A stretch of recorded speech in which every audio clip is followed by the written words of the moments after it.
YouTube, what's good, baby? It's your boy Peabody back with another reaction video. So we're gonna harp back on this Virginia and these missing kids topic. So we got some more information about these ice cream trucks that so-called roll around these neighborhoods late at night. And we all know ice cream trucks don't belong in a neighborhood at 9, 10, 11 o'clock at night. So apparently these ice cream trucks been rolling around neighborhoods that late. And I'm assuming looking for kids or whatever the case may be. So we're going to get into it. We're going to react to it, man. And remember, this is for entertainment purposes only. This stuff is not guaranteed. It's only speculations. You know what I'm saying? So if you rocking out with me, man, make sure you hit that like button. Don't forget to subscribe. And let's see what they talking about, baby. Let's go. In recent weeks, the state of Virginia has found itself at the center of a deeply unsettling mystery. Dozens of unusual videos have surfaced on social media platforms, each one capturing scenes of ice cream trucks moving through neighborhoods late at night. These recordings, often shared by residents in Facebook groups, have sparked widespread concern, with the majority of sightings occurring between 10 o'clock in the evening and 4 o'clock in the morning. What alarms many is not only the time— 4 o'clock in the morning, man. 4 o'clock in the morning. Man, I wish you would roll around my neighborhood. 4 o'clock in the morning in an ice cream truck bumping some ice cream music. Man, if you don't get your out of my neighborhood, man, come on, bro. 4 o'clock? timing of these appearances, but also the strange detail that some of the trucks can be heard playing the familiar melodies traditionally associated with ice cream vendors. The mystery deepened further when, between the 3rd of August and the 9th of August, more than 100 young people were reported as missing throughout Virginia. The sudden surge in disappearances coinciding with the peculiar activity of these ice cream trucks has prompted speculation that the two events may be connected. The overlap has only added to a growing sense of unease. Residents across several towns have shared their experiences in community groups online, often expressing shock and fear. Many note that such events have no precedent, explaining that prior to this summer, there had never been any history of ice cream trucks moving through neighborhoods after dark. Some individuals have reported seeing these vehicles pass by more than once in a single night, almost as if they were circling the area with a deliberate purpose. To many, this behavior has suggested that the drivers may be searching for something, adding another layer of strangeness to the unfolding mystery. One account in particular has captured widespread attention. A woman from Virginia posted online about her encounter with one of these trucks. She explained that she first noticed it pulling into a quiet residential street late at night. She decided to follow it at a distance. The vehicle eventually stopped, which heightened her sense of fear. She described feeling that the situation was not right and chose to drive away, only to realize that the truck had started following her. This pursuit continued until she pulled into the parking lot of a store, hoping to find safety and alert others nearby. According to her statement, the driver of the ice cream truck suddenly jumped out and began running toward her car. She described the man claiming that he was conducting an experiment and that this experiment involved making people disappear. The woman's fear escalated when a second vehicle, a white van, began following her closely as she tried to escape. She managed to get away, but the experience left her deeply shaken and convinced that there was something deliberate and disturbing about the activity surrounding these trucks. Her story is not the only testimony fueling alarm. Others have shared sightings of multiple ice cream trucks traveling through neighborhoods on the same night, sometimes within only minutes of one another. These overlapping reports have created the impression that something organized is taking place, rather than isolated incidents of late-night drivers. The eerie element of the music— Has anybody called a police on these ice cream trucks, man? With them rolling around these neighborhoods this late, man, call the police. Put the police on their ass, man. Let's see what happens then. Because that's totally unacceptable, man. 9, 10, 11 o'clock at night. Let's be real, man. That's not it. only intensifies the unease, as the cheerful tunes, usually a sign of joy, take on a sinister tone when heard in the dead of night on otherwise silent streets. The missing persons cases reported between the 3rd and the 9th of August remain one of the most troubling aspects of the situation. Families across Virginia have come forward to share their heartbreak and confusion, describing young people who vanished without clear explanation. For many observers, the timing of these disappearances alongside the rise of mysterious ice cream truck sightings is too coincidental to ignore. While no official link has been declared, the public conversation has become increasingly focused on the possibility of a connection. As days turned into weeks, more and more residents began recording videos whenever they spotted the trucks. These clips, now widely shared across social platforms, form a collective archive of evidence that suggests the phenomenon is widespread. The sheer number of sightings indicates that this is not a rare occurrence, but an ongoing and deliberate pattern. Concern has grown so significant that entire community pages are now dedicated to tracking and discussing the movements of these late-night vehicles. The social impact of the situation has been profound. Parents have become increasingly wary. Neighborhood watch groups have formed in several towns, organizing patrols and encouraging residents to report sightings immediately. The atmosphere in many communities is one of vigilance and suspicion, where the sound of faint music at night is enough to cause alarm. The psychological toll has also been notable. The image of the ice cream truck has long been tied to innocence, summer afternoons, and simple joys. To see that same image transformed into a source of fear represents a profound shift in collective perception. What was once a harmless fixture of community life has now become a symbol of something hidden, possibly threatening, and certainly unexplained. The testimony of the woman, followed by both the truck and the van, illustrates the level of intimidation people now feel. Her experience highlights the possibility that the phenomenon involves more than just one driver or one vehicle, but rather a coordinated group with unclear intentions. Her encounter shows that the fear is not only theoretical, but based on direct confrontations that leave lasting emotional scars. As the weeks since early August have unfolded, the debate continues to intensify. For some, the idea of connecting the disappearances to the ice cream trucks feels speculative, yet for others, the overlap is too significant to dismiss. Each new video, each fresh testimony, and each unexplained absence adds weight to the growing belief that Virginia is facing a mystery with serious implications. The mystery of the ice cream trucks represents more than a curious series of late-night drives. It has come to symbolize a deeper sense of vulnerability within communities, a reminder that even familiar and once beloved aspects of life can transform into sources of dread under certain circumstances. The residents of Virginia continue to watch. Hey, I have a question for all the parents out there. How many of y'all let y'all kids run up to an ice cream truck by themselves? Me personally, I don't. I don't know who's in that ice cream truck. Don't trust them. I definitely would not let them run up to an ice cream truck alone. And I think that's usually the problem too. Y'all too carefree with your kids. Stay by your kid's side, man. Be a parent. I understand it's the innocence of an ice cream truck, but still, at the same time, now that this came up, man, you never know what people's objectives are. So from here on out, man, when an ice cream truck pull up, man, be by your kid's side, man, and yeah, protect your kids, man. Dad gang, mom gang. You know what I'm saying? Just stay by your kid's side, man, and yeah, this shouldn't be happening, especially if a parent around. Record and share, determined to shed light on a phenomenon that shows no sign of ending. The unanswered questions remain heavy, but the lived experiences of those who have seen the trucks, heard the music, or been followed through darkened streets make it clear that this is not simply an internet rumor. It is a lived reality for many, and until clarity emerges, the mystery will persist. The period between the 3rd and the 9th of August will be remembered as the week when Virginia's sense of safety shifted dramatically, as families confronted both unexplained disappearances and the haunting presence of ice cream trucks that no longer signify joy, but instead evoke unease, suspicion, and fear. Thousands want to storm the Vatican.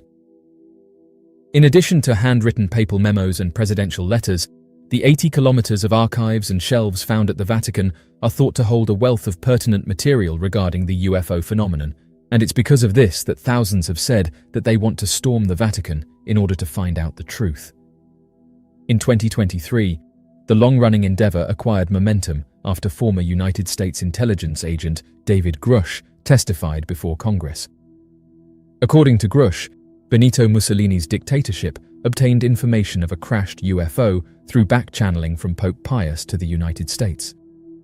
Nonetheless, UFO researchers may find more in the archives than first appears, based on findings similar to those detailed in Diana Walsh Pasulka's 2019 book, American Cosmic.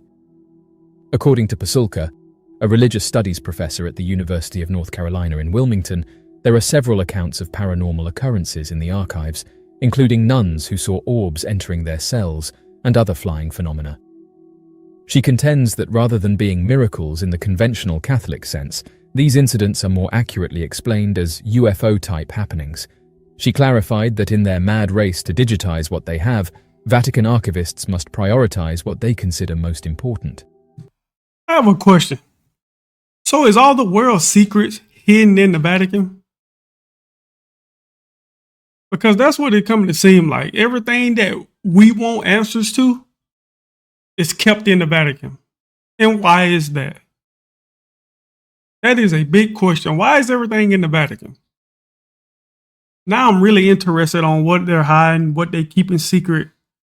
This underground bunker thing, whatever they got at the Vatican, man. They say everything is hidden and kept there. That's crazy. Religious experts are not the only people who are interested in the Vatican's properties. The Vatican archives are viewed as a possible gold mine for scientists trying to understand UFOs, such as Stanford University medical professor Gary Nolan. According to Nolan, the Vatican is most likely the oldest library system of paranormal or supernatural knowledge still in existence, adding that if you just know how to read it, you can extract this information. In 2023, Nolan co-founded the Sol Foundation with the goal of spearheading scientific investigation into unidentified anomalous phenomena, or UFOs, and initiating discussions regarding the spiritual ramifications of finding extraterrestrial life with religious establishments such as the Vatican. The Foundation is positive that a minimum of some UFOs are authentic alien vehicles. As a result, fostering interfaith discussion to evaluate the possible effects on world faiths has been one of its primary goals. The Foundation's director, Peter Scaffish, said that the Vatican is an organization that facilitates interfaith dialogue and engages religious pluralism, and so it has always been in their mind that they want to engage. There has been a long-standing curiosity among non-Catholic scholars about the Vatican's hidden mysteries, which stems from a retreat center in California that holds cultural significance. The Cornish Owlman. In 1976 and 1978, Owlman, a Cornish seaside town, experienced an unexplained haunting. After reporting a winged creature in the neighborhood churchyard, 2 adolescent girls stormed the local police station. The weird object that the girls had seen floating in the trees nearby had abruptly soared upward and disappeared, sending the 2 adolescents running screaming. The girls would also draw what they had seen, and although their drawings were rudimentary, they showed something considerably more evil than a simple bird, a creature that resembled a massive humanoid owl with... I've never seen anything like this before. The hell is this, a human with an owl head? What do they call this creature here, man? This is wild. How many of y'all ever seen this before? I don't know why this is my first time seeing something like this. But like the next Halloween costume. blazing eyes, a broad mouth, and claws that resembled pincers. Its feathers were described as being either white or greyish. As soon as word of the meeting circulated, the creature was called Owlman, based on its looks and due to the creature sharing characteristics with the Mothman of West Virginia. 2 other females who were camped close to the chapel saw the Owlman again. The creature appeared to have hissed horrifyingly this time before disappearing back up into the trees. The following morning, the Owlman was spotted once more.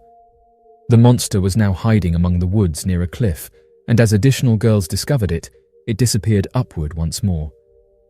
One of the Owlman's last observations was in June 1978, when a lone girl witnessed what appeared to be the devil disappear up into the trees near the church. Not 1, not 2, but 3 girls, who were also French, saw the beast again in August. Once again, it was observing them from a tall tree branch before disappearing above, and after that, there were no more reports of the Owlman. One noteworthy detail in several purported witness accounts of the Owlman is that it had legs that bent backward, resembling actual birds' legs. It would basic outfit. It would also be challenging, though not impossible, to pull off the so-called luminous eyes, and if there was no costume involved, it might have been an animatronic replica. Though the peak of Owlman sightings occurred in the late 1970s, reports have continued sporadically over the years. A little-known sighting happened in 1989. A young man named Gavin reported seeing a man-bird with a ghastly face near the church, rekindling interest in the legend. More recently, in 1995, a tourist named Jane Greenwood claimed to have seen a similar creature.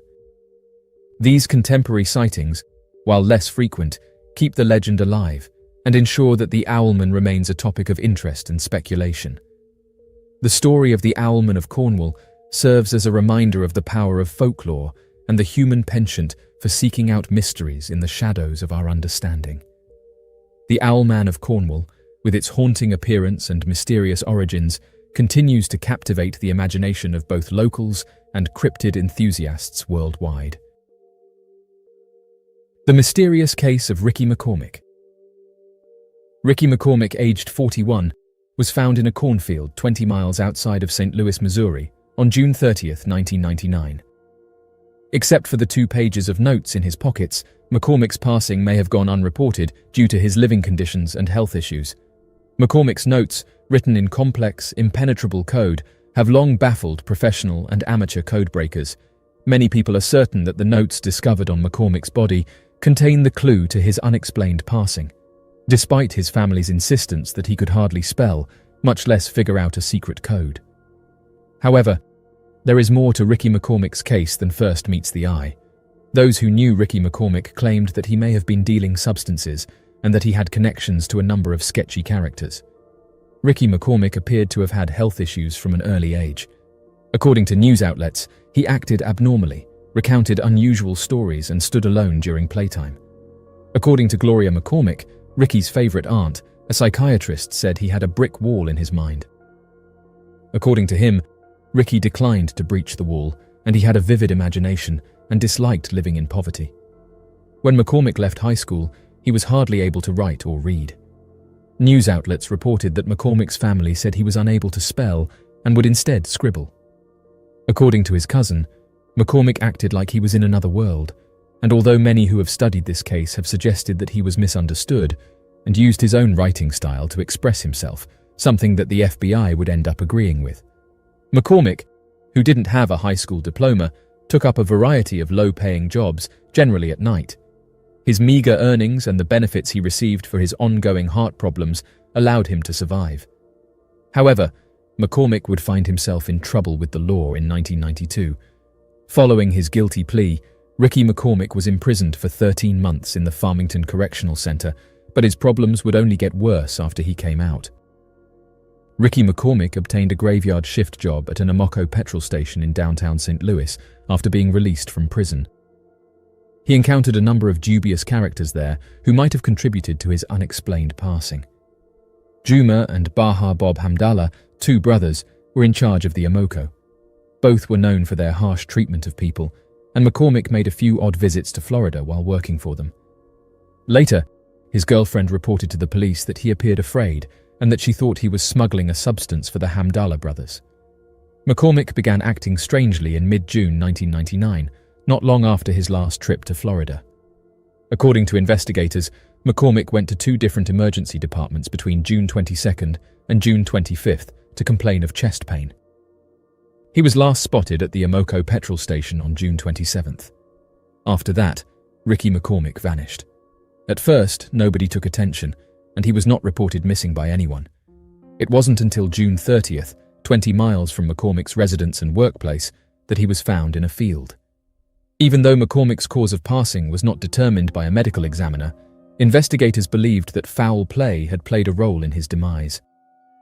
According to investigators, Captain David Tiefenbrunn, the St. Charles County Police Department's Bureau Commander of Criminal Investigations, described the situation as puzzling. If there were no leads, Ricky McCormick's passing might have gotten lost in the shadows.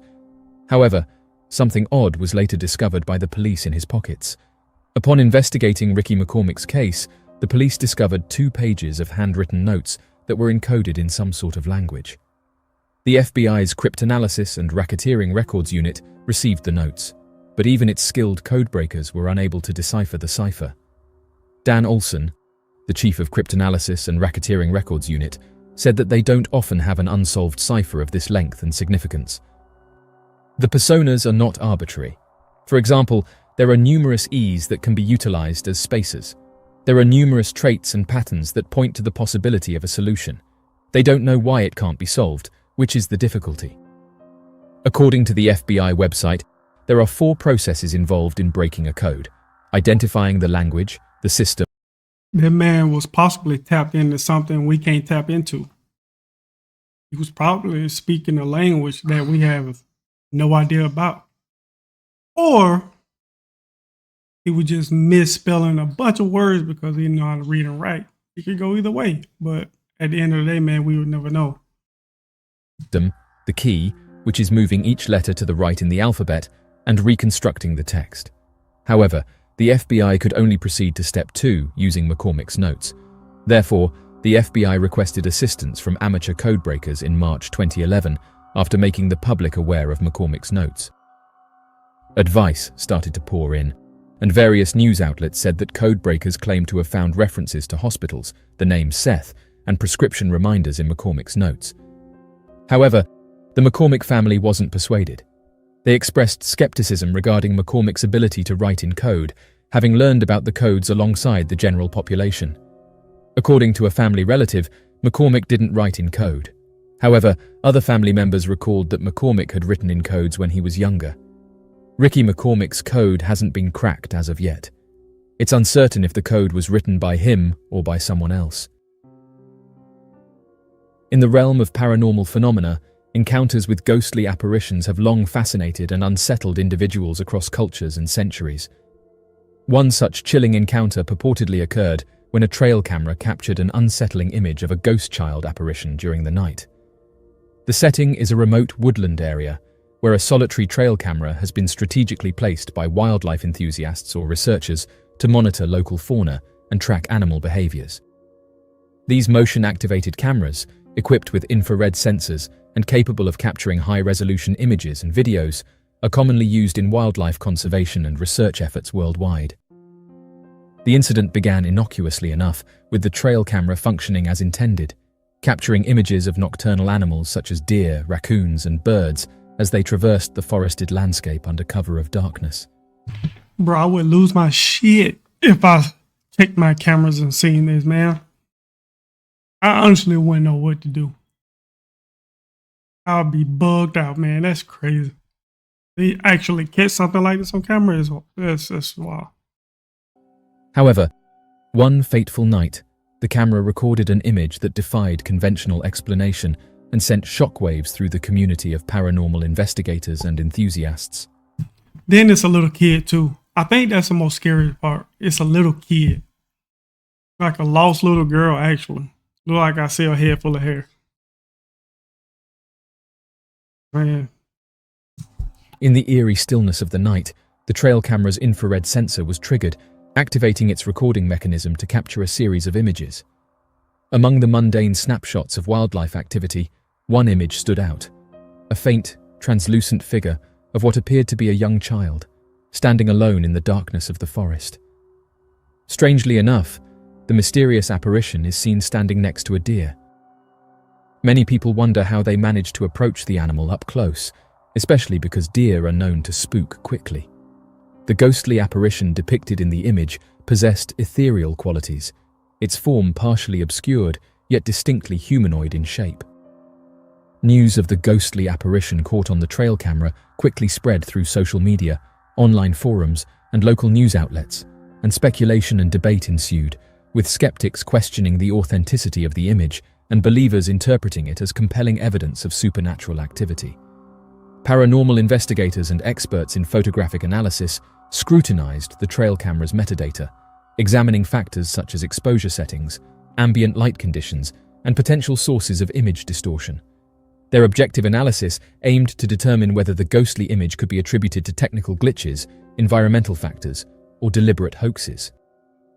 Witness testimonies from individuals familiar with the area added to the mystique surrounding the ghost child apparition. Some claimed to have experienced unexplained phenomena or unsettling encounters in the vicinity of the trail camera's location, reinforcing beliefs in the presence of lingering spirits or residual energy from past events. For those who believe in the existence of ghosts and paranormal activity, the image served as a haunting reminder of the thin boundary between the tangible world and unseen forces that defy scientific explanation. It prompted introspection into the mysteries of life and passing beyond physical existence. Mysterious sea serpent photographed in New York's Hudson River. Over the years, there have been rumors of an elusive, serpent-like monster in the serene waters of New York's Hudson River, where the calm of nature meets the hustle and bustle of the metropolis.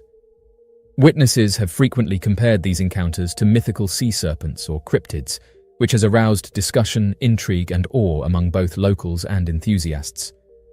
Though the most well-known monster to live in water is the Loch Ness Monster, there are other inexplicable creatures that are said to hide in well-known bodies of water. Another illustration is Kipsy, a supposedly Hudson River-dwelling Nessie-like creature from New York.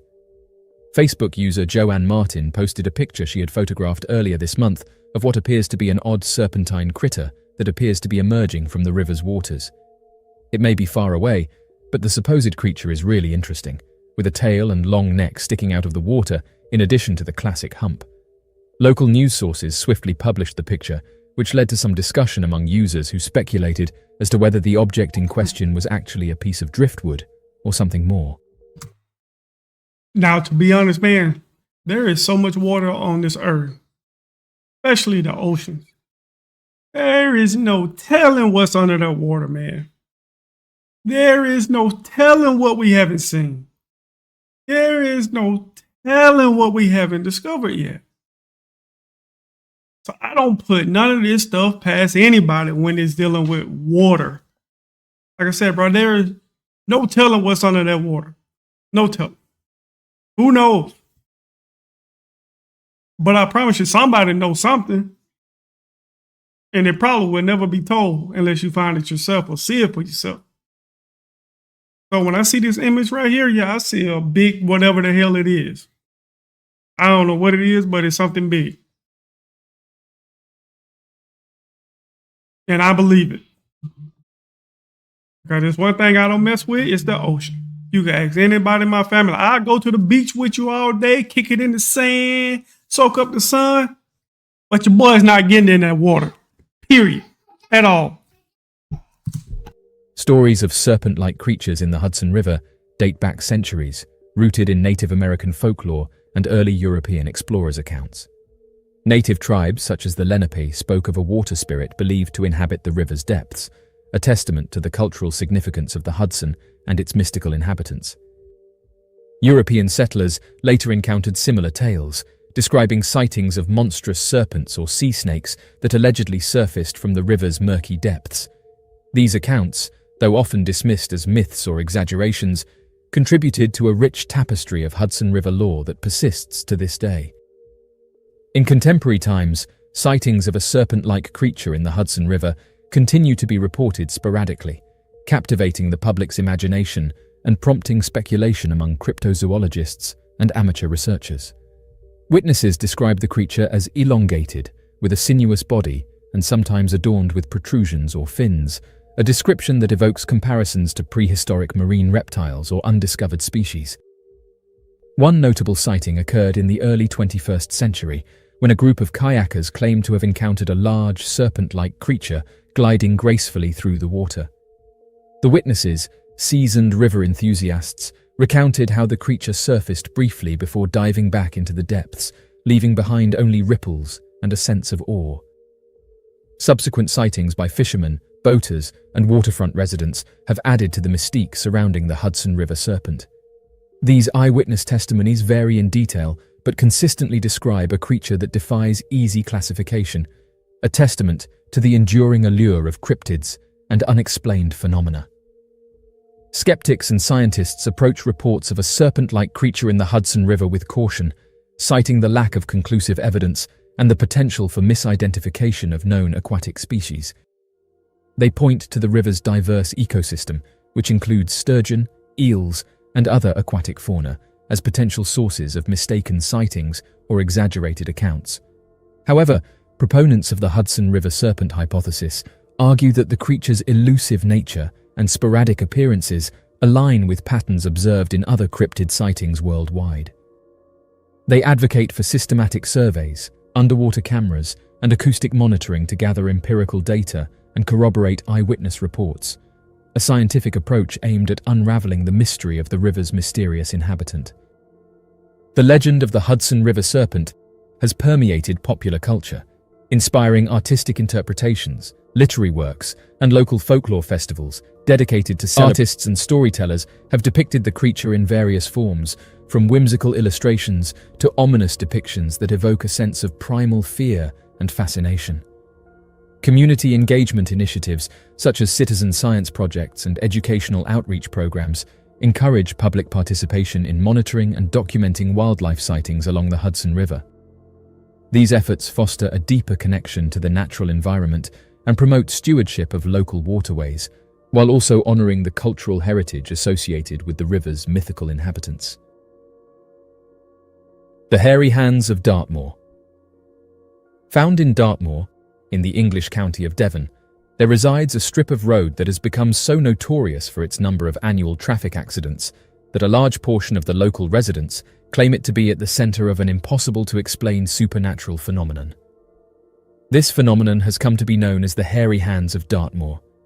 The strip of road featuring these accidents rests along the road between Post Bridge and Two Bridges, with many of the victims claiming that it was not until entering onto this road that a strange and impossible-to-explain event would take place.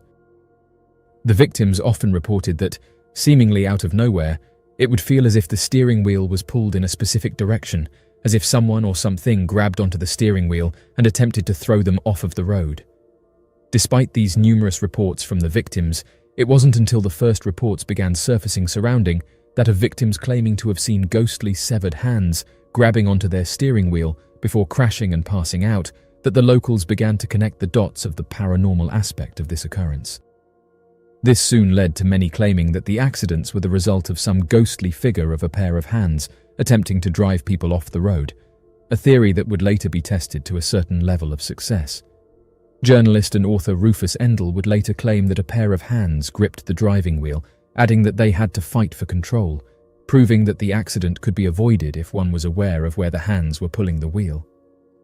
Shortly after driving away from the road, the hands disappeared as quickly as they had first appeared, leaving Mr. Endell with the feeling that the road itself was the haunted location of the hairy hands.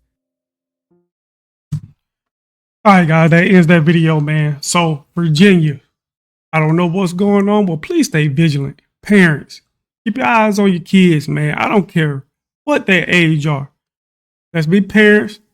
Keep eyes on them kids. Let's keep eyes on them babies, man, because these ice cream trucks rolling around in these neighborhoods at that time of night, that ain't fly. That's not legit at all, man. So, hey, let's protect the babies, man. Protect your neighborhoods, man. Y'all are in control of that. It's not just wait on the police to do something, man. Let's keep eyes on them. And let's find out where these kids are going. Like I said, man, if you like the video, man, make sure you hit the like button. Don't forget to subscribe to your boy Peabody. And until next time, peace.